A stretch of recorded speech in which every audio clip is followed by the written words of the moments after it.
Hey guys, आइए एक नजर डालते हैं दुनिया के सबसे डरावने भगवान पर। इन्हें पेरियाची अम्मन कहा जाता है। और आप देख सकते हैं कि कैसे वह एक महिला का पेट फाड़कर उसकी आंतों को खा रही हैं।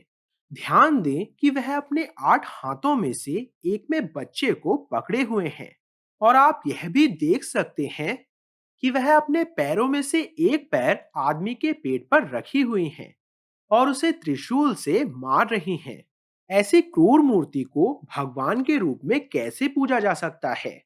ध्यान दें कि कैसे दाहिनी ओर की एक महिला अपने बच्चे को पेरियाची अम्मन को पेश कर रही है। आज भी आप भक्तों को पेरियाची अम्मन के सामने अपने बच्चों को चढ़ाते हुए देख सकते हैं। वे उनके प्रति अपनी वफादारी दिखाने के लिए अपने बच्चों को कई मिनटों के लिए उनके पैरों पर छोड़ देते हैं। इस रस्म के पीछे का राज क्या है? वैसे यह पेरियाची अम्मन कौन है?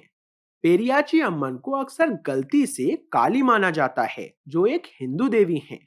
लेकिन पेरियाची अम्मन वास्तव में एक स्थानीय नायिका हैं, जिनका जन्म दक्षिण भारत में लगभग 1400 ईस्वी में हुआ था।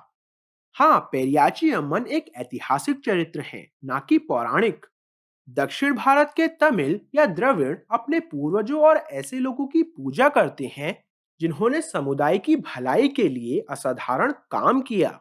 इतिहास कहता है कि पेरियाची एक दाई या प्रसूति विशेषज्ञ थी, जिन्होंने महिलाओं को बच्चे पैदा करने में मदद की। लोक कथाओं का यह भी कहना है कि वह मार्शल आर्ट में पारंगत थीं। उनके समय में वल्लन नाम का एक राजा था जो अपना सिंहासन खो चुका था और जंगल में छिपा हुआ था।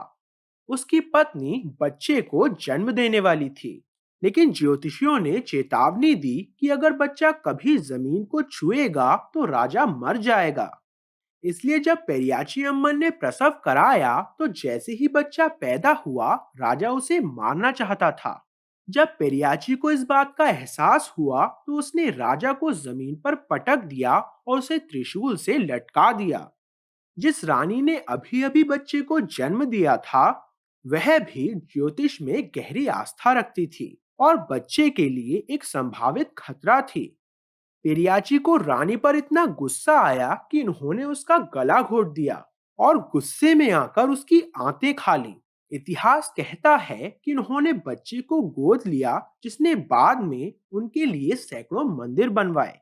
तो आप कल्पना कर सकते हैं कि पेरियाची अम्मन को नवजात शिशुओं का रक्षक क्यों माना जाता है। आज भी तमिलों का मानना है कि वह किसी भी कीमत पर बच्चों की रक्षा करेंगी, यहाँ तक कि जरूरत पड़ने पर अपनी माँ से भी। पेरियाची अम्मन मंदिरों में पशु बलि सहित विस्तृत अनुष्ठान होते हैं।